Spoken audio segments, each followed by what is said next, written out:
আসসালামু আলাইকুম। চলে আসলাম নতুন একটা ভিডিও নিয়ে। ভিডিওটি বানার কোনো ইচ্ছা আমার ছিল না, কিন্তু হঠাৎ করে চলে আসলাম।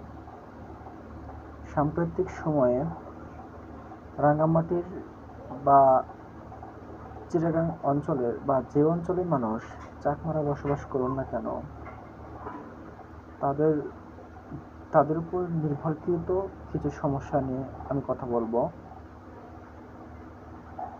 তারা আসলে কারা?